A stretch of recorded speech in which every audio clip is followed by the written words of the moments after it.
আচ্ছা দেখো, নেক্সট আমরা যেটা করব সেটা হচ্ছে এবার পিটুইটারি অস্বাভাবিকতা, অর্থাৎ পিটুইটারি গ্রন্থি থেকে এন্ডোক্রাইন গ্ল্যান্ডের মধ্যে যদি অস্বাভাবিকতা লক্ষ্য করা যায়, তাহলে পিটুইটারি থেকে পিটুইটারির দুটি অংশ, একটা অগ্র পশ্চাৎ। এই অগ্র পিটুইটারির স্বল্প ক্ষরণতা বা অতি ক্ষরণের ফলে কিছু ডিজিজ লক্ষ্য করা যায়, সেগুলো আমরা আগে পড়বো। ওকে, আচ্ছা তাহলে পিটুইটারির গ্রন্থি যদি অস্বাভাবিকতা বা পিটুইটারির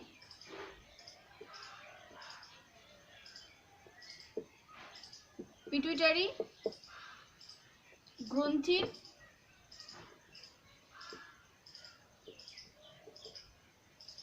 অস্বাভাবিকতা বা বিভিন্ন ধরনের যে ডিজিজ বা রোগ হয়ে থাকে। পিটুইটারি গ্রন্থির অস্বাভাবিকতা দুই ধরনের লক্ষ্য করা যায়। একটা হচ্ছে তোমার পিটুইটারি গ্রন্থির বেশি ক্ষরণের ফলে, একটা স্বল্প ক্ষরণের ফলে। অর্থাৎ আমরা এটাকে বলতে পারি যে হাইপার সিক্রেশন আর একটা hypo secretion of pituitary gland, একটা হচ্ছে হাইপো সিক্রেশন অফ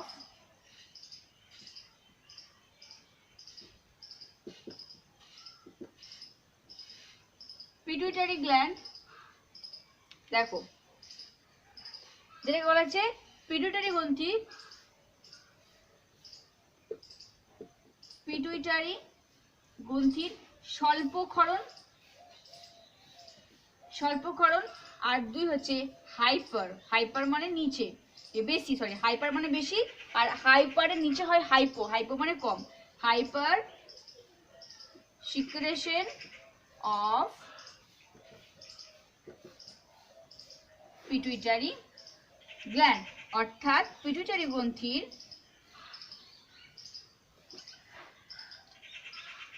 গ্রন্থির অধিক ক্ষরণ। তাহলে হাইপোসিক্রেশন অফ পিটুইটারি গ্ল্যান্ড এবং হাইপার সিক্রেশন অফ পিটুইটারি গ্ল্যান্ডের ফলে কি হতে পারে, বিভিন্ন ধরনের ডিজিজ দেখা যায় বা অস্বাভাবিকতা লক্ষ্য করা যায়। সেগুলো কি কি আমরা দেখব। তাহলে আমরা জানি যে পিটুইটারি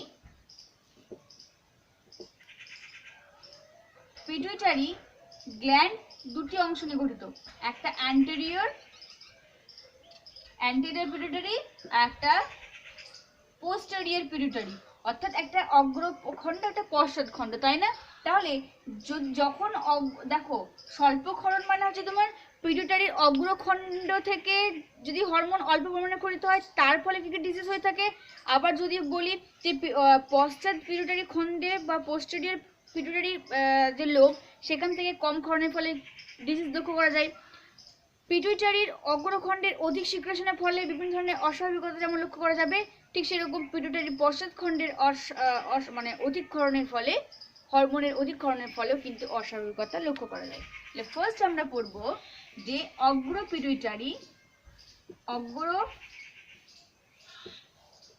পিটুইটারির স্বল্প ক্ষরণের রোগ কি কি দেখা যায়। পরীক্ষাতে কোশ্চেন আসতে পারে, এখান থেকে 2 নম্বর কোশ্চেন আসতে পারে বা এমসি কোশ্চেন আসতে পারে। দেখো, বিশেষ করে যদি ধরো কোনো দেহে যদি টিউমার হয়, দেহে টিউমারের ফলে বা যদি বয়স মানে যত বয়স বৃদ্ধি পাবে তত কি হবে, এই হরমোনের কার্যকারিতা হ্রাস পায় এবং এই অগ্র পিটুইটারি থেকে যে সমস্ত হরমোন সিক্রেশন হয় তারা অল্প পরিমাণে ক্ষরিত হতে থাকে। বা শরীরে যদি ক্যান্সার, টিউমার এইরকম কিছু দুরারোগ্য ব্যাধি সৃষ্টি হয়, যারা কিন্তু এই হরমোনের সিক্রেশনের মাত্রাটাকে কিন্তু কমিয়ে দেয় স্বাভাবিকের তুলনায়। ওকে, এই যে বয়স্কদের ক্ষেত্রে পিটুইটারি গ্রন্থির অগ্রখণ্ডে স্বল্পক্ষরণে দেহে নানা রকমের অস্বাভাবিক লক্ষ্য করা যায়। কি কি দেখো, অ্যাড্রিনাল কর্টেক্সের ক্ষয়প্রাপ্তি ঘটে, অ্যাড্রিনাল গ্লুকোকর্টিকয়েডস এবং যৌন হরমোন ক্ষরণ ঘটে। দেখো, তাহলে যদি পিটুইটারির অগ্রখণ্ডের স্বল্প ক্ষরণ হয়ে থাকে, তাহলে সেখান থেকে কি হতে পারে, অ্যাড্রিনাল কর্টেক্স, আমরা জানি যে অ্যাড্রিনাল কর্টেক্স তোমার এসিটিএইচ যে হরমোন, সেই এসিটিএইচ হরমোনের কম ক্ষরণের ফলে অ্যাড্রিনাল কর্টেক্সের ক্ষয়প্রাপ্তি ঘটে। তার সঙ্গে সঙ্গে কি হতে পারে, গ্লুকোকর্টিকয়েডস এবং যৌন হরমোনের ক্ষরণ কমে যায়। আচ্ছা, 2 হচ্ছে পীড়নজনিত কারণে, মানে যদি প্রচুর পরিমাণে স্ট্রেস থাকে, প্রচুর পরিমাণে চিন্তা, ডিপ্রেশন, তার কারণে কিন্তু অ্যালডোস্টেরন যে হরমোন, অ্যালডোস্টেরন হরমোন কিন্তু ক্ষরণ হয় না। অর্থাৎ তুমি চিন্তা করতে পারছো যে এই যে প্রত্যেকটা হরমোন খরিত হচ্ছে এবং সেইগুলো দেখো এক একটা গ্রন্থির উপর কাজ করে, তাহলে এটা তো স্বাভাবিক যে এখান থেকে যে সমস্ত হরমোন নিঃসৃত হচ্ছে ACTH, TSH, STH, GH, LH, FSH, এই সমস্ত হরমোনগুলোই সেই গ্রন্থির উপর একটা ইফেক্ট ফেলবে বা প্রভাব ফেলবে তার কার্যক্ষমতা থেকে। ওকে, যদি ধরো এখান থেকে অগ্রপিটুইটারি থেকে থাইরয়েড স্টিমুলেটিং হরমোন কম ক্ষরণ হয়, তাহলে TSH যদি কম থাকে, এই হরমোনটা থাইরয়েড স্টিমুলেটিং হরমোন, এই TSH যদি কম পরিমাণে ক্ষরিত হয় বা কম থাকে, তাহলে কি হবে, এই থাইরয়েড গ্রন্থি থেকে থাইরক্সিন হরমোনের ক্ষরণটা হ্রাস পায়। ওকে, এর ফলে এর বিপাকক্রিয়ার ফলে এই বিপাকক্রিয়ার হার কমবে, যার ফলে অতিরিক্ত ঠান্ডা সহ্য করতে পারে না। দেখো চিন্তা করো, তাহলে TSH যদি কম থাকে তাহলে এখানে কি হচ্ছে, থাইরক্সিন হরমোন, থাইরক্সিন ও T3 কম ক্ষরণ হবে, কম ক্ষরণ হবে। শুধু কি তাই কম ক্ষরণ হবে? দেখো এই কম ক্ষরণের ফলে কি হচ্ছে, যে বিপাক ক্রিয়ার হার কমবে, বিপাক ক্রিয়ার হার কমে এবং তার ফলে এই থাইরক্সিন হরমোনে যদি কম ক্ষরণ হয় মানে T4, তাহলে কোনো ব্যক্তিকে যে অতিরিক্ত ঠান্ডাকে সহ্য করতে পারে না, অতিরিক্ত ঠান্ডা সহ্য করতে পারে না। ওই জন্য আমরা বলি না যে কোনো ক্ষেত্রে এই সিমটম লক্ষ্য করা যায় কোনো ব্যক্তির, বয়স্কদের ক্ষেত্রে, তারা অতিরিক্ত বয়স্ক ব্যক্তিদের ক্ষেত্রে দেখবে ঠান্ডাটা প্রচুর পরিমাণে ঠান্ডা লাগে, তারা কিন্তু অতিরিক্ত ঠান্ডা সহ্য করতে পারে না। কেন? কারণ বয়স বাড়ার সঙ্গে সঙ্গে তাদের শরীরে TSH, থাইরয়েড স্টিমুলেটিং হরমোনের পরিমাণটা কম থাকে। থাইরয়েড স্টিমুলেটিং হরমোন কম থাকলে থাইরয়েড গ্রন্থি থেকে থাইরক্সিন হরমোন কম ক্ষরণ হবে, আর এই থাইরক্সিন হরমোন কম ক্ষরণ হলে বিপাক ক্রিয়ার হার কমবে, যার ফলে অতিরিক্ত ঠান্ডা সহ্য করার ক্ষমতাটাও হারিয়ে ফেলবে। ওকে, এইগুলো হচ্ছে অগ্রপিটুইটারি থেকে নির্গত হরমোনের অল্প ক্ষরণের ফলে যে সমস্ত রোগ দেখা যায়। আর কি, যদি GTH, গোনাডোট্রফিক হরমোন, এটা যদি কম থাকে তাহলে কি হবে, গোনাডের ক্ষয়প্রাপ্তি হবে, গোনাড থেকে হরমোন ক্ষরণ হ্রাস পাবে। তাহলে গোনাড থেকে যে সমস্ত হরমোন ক্ষরিত হয় কি হচ্ছে, তাহলে গোনাড হরমোন ক্ষরণ কম হবে। ওকে, এবারে দেখো গোনাড হরমোন ক্ষরণ কম হলে কি হবে, যে সেক্সুয়াল যে সাইকেল, সে সাইকেলের প্রবলেম হবে এবং বিভিন্ন ধরনের গৌণ যৌন লক্ষণ বা সেকেন্ডারি সেক্স ক্যারেক্টার্স, যেগুলো আমাদের সেকেন্ডারি সেক্স অর্গান মানে তোমার মেমারি গ্ল্যান্ড, তারপরে বিভিন্ন ধরনের লোম ইত্যাদি, এই জায়গাগুলো হচ্ছে কি, এই সেকেন্ডারি সেক্স অর্গান এবং প্রাইমারি সেক্স অর্গান এবং সেক্সুয়াল সাইকেলের মধ্যে প্রভাব ফেলবে, বা আমাদের যে যৌন চক্র, সেক্সুয়াল সাইকেল, মেনস্ট্রুয়াল সাইকেল, তার উপরেও কিন্তু একটা বিশেষ পরিমাণে প্রভাব ফেলবে। আর একটা হচ্ছে তোমার কি, শৈশবে যদি গ্রোথ হরমোন, এই GH হরমোনের কম ক্ষরণ হয়, তাহলে শৈশবকালে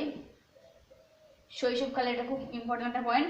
শৈশবকালে যদি গ্রোথ হরমোন কম ক্ষরণ হয়, তাহলে এর যে গ্রোথ হরমোন স্বাভাবিকতা কি, দেহের পেশি এবং মাসেল হাড়ের বৃদ্ধি ঘটায়। তাহলে এই হরমোন কম ক্ষরণের ফলে দেহের যে বৃদ্ধি সেটা হ্রাস পায়, যার ফলে যে রোগ হয় তাকে বলা হচ্ছে বামনত্ব, বামনত্ব বা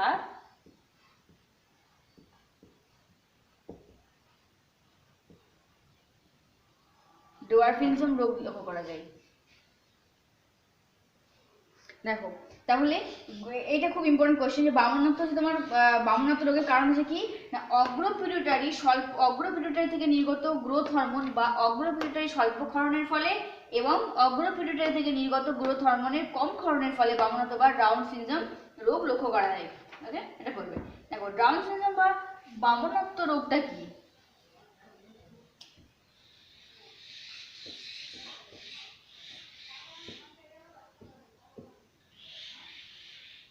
ডুয়ার্ফিজম और বামনত্ব।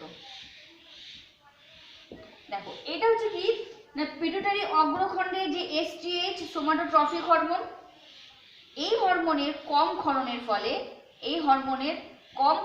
ফলে এই দেহের যে উল্লেখযোগ্য যে বৃদ্ধি সেটা হ্রাস পায়। ওকে, কম ক্ষরণের ফলে কি হচ্ছে, দেহের বৃদ্ধি হ্রাস পাচ্ছে।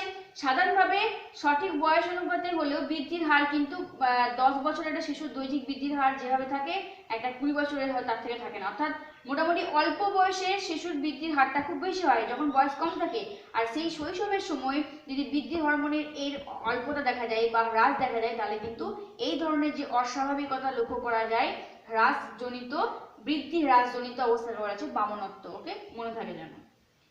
আরেক ধরনের রোগ দেখা যায় অগ্র পিটুইটারি স্বল্প ক্ষরণের ফলে। এক হচ্ছে বামনত্ব বললাম, এক বামনত্ব বা ডোয়ার্ফিজম, আর দুই হচ্ছে সাইমন ব্যাধি, সাইমন ডিজিজ,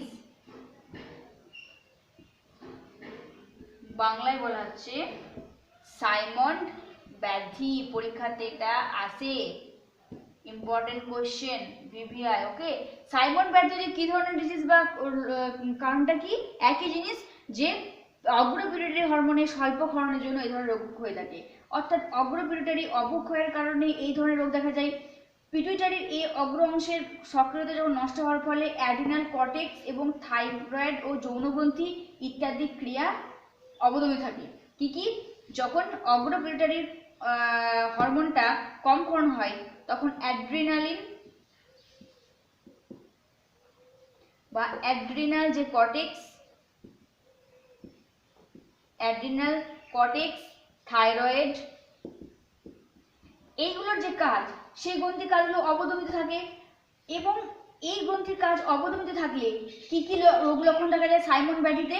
এক হচ্ছে দেহের ওজন হ্রাস পাবে, এটা কিন্তু ভিভিআই, হ্যাঁ ঠিক আসতে পারে, সাইমন ব্যাধি করে রাখবে। তাহলে কি বললাম? অগ্র পিটুইটারি স্বল্প ক্ষরণের ফলে অ্যাড্রিনাল কর্টেক্স, যৌন গ্রন্থি, থাইরয়েড গ্রন্থির ক্রিয়াটা কার্যক্ষমতা হ্রাস পায়, যার ফলে কি কি রোগ লক্ষণ দেখা যায়? এক হচ্ছে দেহের ওজন হ্রাস পায়, দেহের ওজনটা হ্রাস পাবে দ্রুত, মুখের চামড়া কুঁচকে যাবে, দেহের হাত পা শুষ্কতা এবং বগল ও যৌন কেশর বিলোপ পাবে। দেহের যে বিভিন্ন ধরনের লোম আছে সেখানে বিভিন্ন জায়গায় সেগুলো ধীরে ধীরে লোপ পাবে। যৌনাঙ্গের কৃশতা, যে মেনস্ট্রুয়াল সাইকেল সেটার ধীরে ধীরে বন্ধ হয়ে যাওয়ার সম্ভাবনা, মানে বন্ধ্যাত্ব আসার সম্ভাবনা থাকে। রক্তাল্পতা দেখা যায়, পেশি ধীরে ধীরে দুর্বল হয়ে পড়ে, রক্ত শর্করার পরিমাণটা হ্রাস পায়, মানসিক দিক থেকে মেন্টালি সাপোর্ট থাকে না, মেন্টাল দিক থেকে ডিসব্যালেন্স হয়ে যায়, অ্যাড্রিনাল কর্টেক্সের অত্যাধিক স্বল্পক্রিয়া। অর্থাৎ এই ধরনের লক্ষণগুলো লক্ষ্য করা যায় সাইমন ডিজিজে। ওকে, সাইমন ব্যাধির টিকা হিসেবে করে রাখবে সাইমন ডিজিজের কারণটা কি এবং এই কারণের ফলে কি কি ধরনের রোগ লক্ষণ দেখা যায়। আমরা কি কি বললাম না? দেহের ওজন হ্রাস পাচ্ছে, দেহের চামড়া, হাত পা শীর্ণতা হয়ে যাচ্ছে, দেহের বিভিন্ন অংশে প্রাইমারি এবং সেকেন্ডারি অংশে যে লোম সেগুলো বিলোপ পাচ্ছে, যৌনাঙ্গের বিভিন্ন ধরনের বিকৃতি, মেনস্ট্রুয়াল সাইকেলটা হ্রাস পাচ্ছে ইত্যাদি রোগ লক্ষণ প্রকাশ পায় সাইমন ব্যাধিতে। তাহলে এই যে ডিজিজগুলো দেখলাম আমরা, বামনত্ব, সাইমন ডিজিজ, দেন দেখলাম আমরা যে গ্রোথ হরমোনে কম ক্ষরণের ফলে কি হচ্ছে, গোনাডোট্রফিক হরমোনে কম ক্ষরণের ফলে গোনাডের থেকে হরমোনের ক্রিয়া কম হচ্ছে, যৌন চক্র বন্ধ হয়ে যাচ্ছে, থাইরয়েড স্টিমুলেটিং হরমোন কম ক্ষরণ হলে থাইরক্সিন হরমোনের ক্ষরণ হ্রাস পাওয়ার ফলে নাকি হচ্ছে ব্যক্তি অতি ঠান্ডাকে সহ্য করতে পারে না এবং অ্যাড্রিনাল কর্টেক্সের কি হচ্ছে না, অ্যাড্রিনাল কর্টেক্সের ক্ষয়প্রাপ্ত হতে থাকে ইত্যাদি রোগ লক্ষণ দেখা যায়। বৃদ্ধ বয়সে বৃদ্ধি হরমোনের দীর্ঘকালীন স্বল্পতা, মানে যখন বুড়িয়ে যাচ্ছে বা অনেক বেশি বয়স মনে হয় না, অনেক সময় কি হচ্ছে দেখবেন বৃদ্ধ বয়সে এই হরমোনের জন্য কি হচ্ছে, মানে 50 বছরের কোনো ব্যক্তিকে দেখলে মনে হয় যেন তার বয়স 65।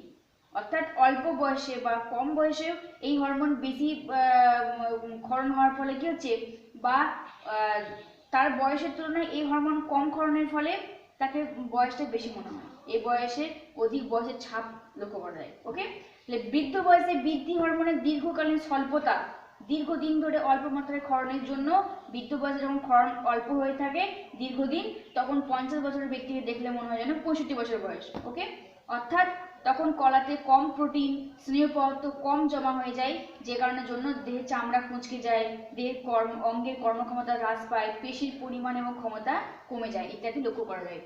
তাহলে এই হলো অগ্র যে পিটুইটারি, সেই পিটুইটারির কম ক্ষরণের ফলে কি কি রোগ হয়ে থাকে। এরপর আমরা দ্বিতীয় কি দেখবো, যে পিটুইটারির গ্রন্থির পশ্চাৎ খণ্ডের স্বল্প ক্ষরণের ফলে কি হয়। পিটুইটারির গ্রন্থির পশ্চাৎ যে খণ্ড, পশ্চাৎ খণ্ডের স্বল্পক্ষরণের রোগ। ওকে, অর্থাৎ পশ্চাৎ খণ্ডে স্বল্পক্ষরণের ফলে কি কি ডিজিজ দেখতে পাওয়া যায় সেগুলো দেখবো। দেখো এইখানে কি হয়, আমরা জানি পিটুইটারি পশ্চাৎ অংশ থেকে কি হরমোন নিঃসৃত হয়, এডিএইচ, অ্যান্টি ডাইউরেটিক হরমোন।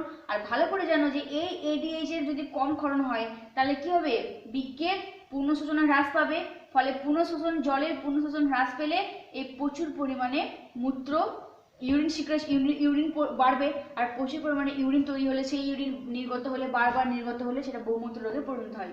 তাহলে এডিএইচ এর পিটুইটারি গ্রন্থির পশ্চাৎ খণ্ডে স্বল্পক্ষরণ, তার মানে এডিএইচ হরমোনের স্বল্পক্ষরণ একদম। ওকে, এটা ভালোভাবে বলা হয়েছে এডিএইচ এর কাজ কি। তাহলে দেখো বোঝাচ্ছি, এডিএইচ এর স্বল্পক্ষরণ হলে জন্মগত বা মাথায় আঘাতজনিত কারণে বা বাই বার্থ বা বিভিন্ন ধরনের ডিজিজের কারণে হাইপোথ্যালামাসের পশ্চাৎ পিটুইটারি থেকে নির্গত এডিএইচ হরমোনের ক্ষরণ যদি হ্রাস পায় তাহলে কি হবে, বৃক্কের যে দূরসংবর্ত নালিকা, সেই সংবর্ত নালিকা জলের পুনঃশোষণটা হ্রাস পাবে, আর জলের পুনঃশোষণ হ্রাস পেলে প্রায় প্রতিদিন 15 লিটার, চিন্তা করো, প্রতিদিন 15 লিটার বাই ডে মূত্র উৎপাদন হয়। ভাবো, দিনে 15 লিটার মূত্র উৎপাদন হবে, এবং এই মূত্র যখন দেহে বারবার নির্গত হয়, এই অবস্থাকে বলা হচ্ছে বহুমূত্র বা ডায়াবেটিস ইনসিপিটাস। তাহলে বহুমূত্র বা ডায়াবেটিস ইনসিপিটাস রোগ লক্ষণ দেখা যায় পিটুইটারির পশ্চাৎ খণ্ডের স্বল্পক্ষরণের ফলে। বুঝে গেছে? আর হচ্ছে কি, আরেক ধরনের হরমোন অক্সিটোসিন। তাহলে অক্সিটোসিনে যদি কম ক্ষরণ হয়, অক্সিটোসিনের কম ক্ষরণের ফলে কি হচ্ছে না, জরায়ুর প্রসবকালীন জরায়ুর সংকোচনশীলতা তীব্রভাবে হ্রাস পায়, যার ফলে কি হচ্ছে না, প্রসব ক্রিয়া বিঘ্নিত হতে পারে স্বাভাবিকভাবে, এবং স্তনগ্রন্থি থেকে দুগ্ধ নিঃসরণ কম হতে পারে।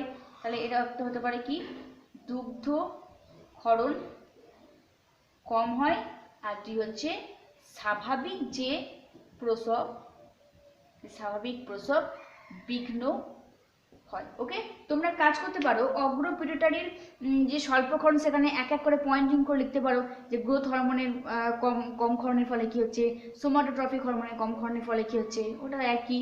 গোনাডোট্রপিক হরমোনের কম ক্ষরণের ফলে কি হচ্ছে, থাইরয়েড স্টিমুলেটিং হরমোনের কম ক্ষরণের ফলে কি কি হচ্ছে রোগ তোমরা দেখাতে পারো। কিংবা পরীক্ষায় যদি আসে তাহলে এভাবে লিখবে যে এডিএইচ এর কম ক্ষরণের ফলে কি হচ্ছে, বহুমূত্র বা ডায়াবেটিস ইনসিপিটাস, আর অক্সিটোসিনের কম ক্ষরণের ফলে দুগ্ধক্ষরণ কমে যায় এবং স্বাভাবিক প্রসব বিঘ্নিত হয়।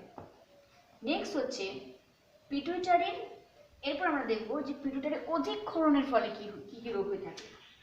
নেক্সট হচ্ছে পিটুইটারির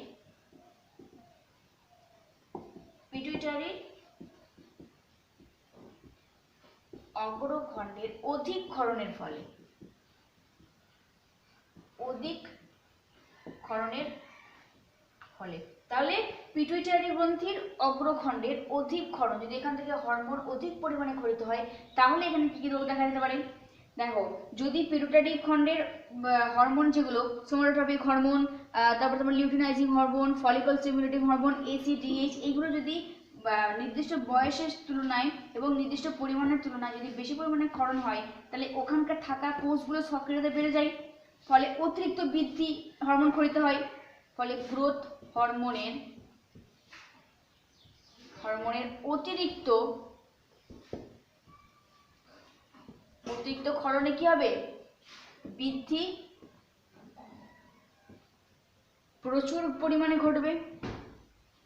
অর্থাৎ 7 ফুট 8 ফুট ব্যক্তি সম্পূর্ণ মানুষ দেখা যায়, আমরা আমাদের হয়তো 100টার মধ্যে একজন লক্ষ্য করা যেতে পারে। ওকে, তাহলে এই অবস্থা যদি বয়ঃসন্ধিকালে বা অ্যাডোলেসেন্স পিরিয়ডের আগে এপিফাইসিস স্যাপ্টের সঙ্গে মিশে যাওয়ার পূর্বে সৃষ্টি হয়, মানে এক কথায় বলতে চেয়েছে যে এটা যদি এই বয়সের আগে যদি এটা প্রচুর পরিমাণে সৃষ্টি হয় তাহলে তাদের দৈহিক বৃদ্ধি অস্বাভাবিক হারে বেড়ে যায়, মানে মোটামুটি 8 ফুট অবধি।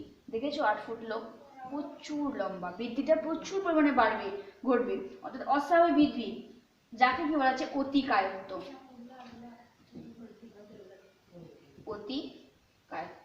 তাহলে এই যে পিটুইটারি গ্রন্থির অগ্রখণ্ডের অধিক ক্ষরণের ফলে কি রোগ দেখা যায়? এক হচ্ছে গ্রোথ হরমোনের বৃদ্ধির ফলে প্রচুর পরিমাণে 8 ফুট উচ্চতা সম্পন্ন ব্যক্তির আবির্ভাব, যেটা বলা যায় অতিকায়িত রোগ। এবং কি হচ্ছে অতিকায়িত বা জাইগান্টিজম, অতিকায়িত বা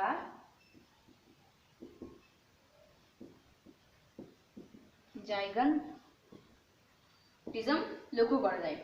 আর কি হচ্ছে অতিকায় ব্যক্তির জাইগান্টিজম ব্যক্তি রক্তে শর্করার পরিমাণ বেড়ে যায় এবং অগ্নাশয় আইলেটস অফ ল্যাঙ্গারহ্যান্সে বিটা কোষগুলো অধিক ইনসুলিন ক্ষরণজনিত কারণে বিনষ্ট হয়, এর ফলে মধুমেহ রোগের উৎপত্তি হয়। আর কি হতে পারে? মধুমেহ বা ডায়াবেটিস মেলিটাস রোগের আক্রমণ হতে পারে। 2 হচ্ছে অ্যাক্রোমেগালি। 3 নম্বর রোগ হচ্ছে কি? অ্যাক্রোমেগালি। অ্যাক্রোমেগালি ডিজিজ লক্ষ্য করা যায় ভিভিআর। অ্যাক্রোমেগালি ডিজিজের কারণ হচ্ছে কি? পিটুইটারি অগ্রখণ্ডের অধিক ক্ষরণের ফলে অ্যাক্রোমেগালি লক্ষ্য করা যায়। অর্থাৎ এটা যদি বৃদ্ধি হরমোন যদি বয়ঃসন্ধিকালে মানে যে 18 থেকে 25 বছর এই সময়ে যদি বৃদ্ধি হরমোন গ্রোথ হরমোন নিঃসরণকারী অ্যাসিডোফিল কোষগুলো টিউমার বয়ঃসন্ধিকালের পরে, অর্থাৎ দেহে যদি কোনো কারণে টিউমার হয়ে থাকে বা দেহে যদি কোনো কারণে অন্য কোনো কারণ থাকে, তাহলে আমরা জানি যে হরমোনের ক্রিয়াটা কমে যায়। ওকে, কিন্তু দেহে অ্যাসিডোফিল কোষ যেগুলো টিউমার বয়ঃসন্ধিকালের পরে, অর্থাৎ দেহের লম্বা অস্থিগুলো এপিফাইসিস যে অস্থি তাদের স্যাপ্টের সঙ্গে মিশে যাওয়ার পরে সৃষ্টি হয়, তার ফলে অস্থিগুলো প্রস্থে বাড়ে কিন্তু দৈর্ঘ্যে বাড়ে না। এই অবস্থাকে বলা হচ্ছে অ্যাক্রোমেগালি।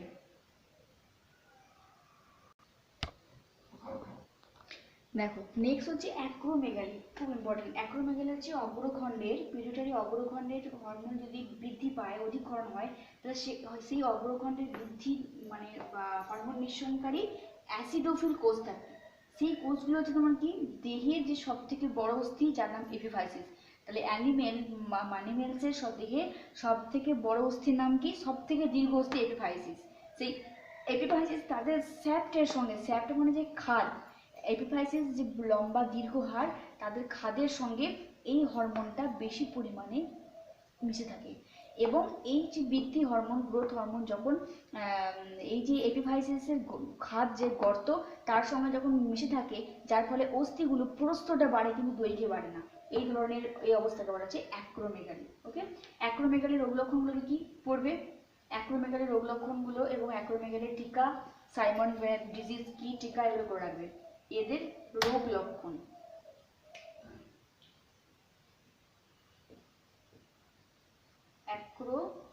অ্যাক্রোমেগালি লক্ষণ, এটা বইতে আছে, এখানে পড়বে। রোগ লক্ষণ হচ্ছে এদের হাত ও পায়ের অস্থিগুলির স্থূলতা বেড়ে যায়, করটি নাক মাথার অগ্রভাগ বৃদ্ধিপ্রাপ্ত হয়, কোনো কোনো ক্ষেত্রে নাকের আকারটা অনেকটা বেড়ে যায়। ওকে, তারপরে তোমার নিচের চোয়াল সামনের দিকে বেড়ে যায়, মুখ গরিলাকৃতি হয়ে যায়, হাতের আঙুল স্বাভাবিকের তুলনায় প্রায় অনেক বড় হয়, যেহেতু এখানে বৃদ্ধি হরমোনটা বেশি পরিমাণে ওই এপিফাইসিস যে বোন, সে বোনের খাতে মিশ্রিত হচ্ছে, তাই বৃদ্ধিটা প্রস্থটা বেড়ে যায়। সুপ্রা অরবিটাল যে খাঁজ, সেই খাঁজ মাথাতে আগের তুলনায় বেড়ে যায়। এই বৃদ্ধি হরমোনের প্রভাবের ফলে কশেরুকার পরিবর্তন হয়, মানে কশেরুকা কার সঙ্গে যুক্ত? কশেরুকা হচ্ছে সুষুম্না কাণ্ডের সঙ্গে যুক্ত, সেই কশেরুকার পরিবর্তন হয়, এর ফলে পিঠ সামনের দিকে হেলে যায়, একে বলা আছে কাইফোসিস। কাইফোসিস কি বললাম? কশেরুকার বৃদ্ধির ফলে কশেরুকার পরিবর্তন হয় এবং পিঠ সামনের দিকে হেলে যায়, তাকে কাইফোসিস বলা হয়। এবং সর্বশেষে অনেক কোমল কলাঙ্গ যেমন জিহ্বা, যকৃৎ, এইগুলো বিশেষত বৃক্ক, এগুলো মারাত্মকভাবে বেড়ে যায়। ওকে, দেখা হচ্ছে অ্যাক্রোমেগালি। তাহলে এই যে পিটুইটারি গ্রন্থি পুরোটা তোমাদের কমপ্লিট করানো হলো। ওকে, ভালোভাবে পড়বে। পুরো পিটুইটারি থেকে নির্গত anterior pituitary hormone, posterior pituitary hormone বা নিউরো হরমোন, সেগুলোর কাজ, সেগুলোর বৈশিষ্ট্য এবং আর কি করবে, এদের রোগ লক্ষণগুলো করবে। তোমাদের কাজ হচ্ছে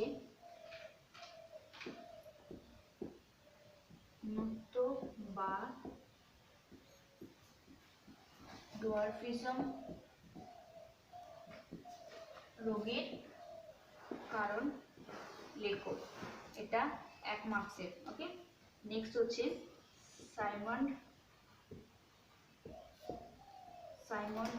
সাইমন্স ডিজিজ। ডিজিজ কি, এটা টিকা, সাইমন ডিজিজ টিকা লিখবে, মানে সাইমন ডিজিজের কারণ এবং তাদের লক্ষণগুলো লিখবে। থার্ড হচ্ছে অ্যাক্রোমেগালি, অ্যাক্রোমেগালি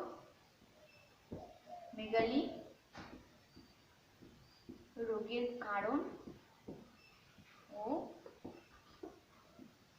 লক্ষণগুলি লেখো। তাহলে তোমাদের পিটুইটারি অন্তঃক্ষরা গ্রন্থির প্রথম যেটা দুটো হলো, হাইপোথ্যালামাস কমপ্লিট হলো এবং পিটুইটারি হলো। পিটুইটারি সংক্রান্ত যে সমস্ত তথ্যগুলো বলা হয়েছে সেগুলো ভালোভাবে পড়বে, তাহলে তোমাদের শুধুমাত্র বোর্ডের ফাইনাল নয়, নিট এবং বোর্ড দুটোই তোমাদের মোটামুটি ক্লিয়ার হয়ে যাবে। আর একটা করে রাখবে,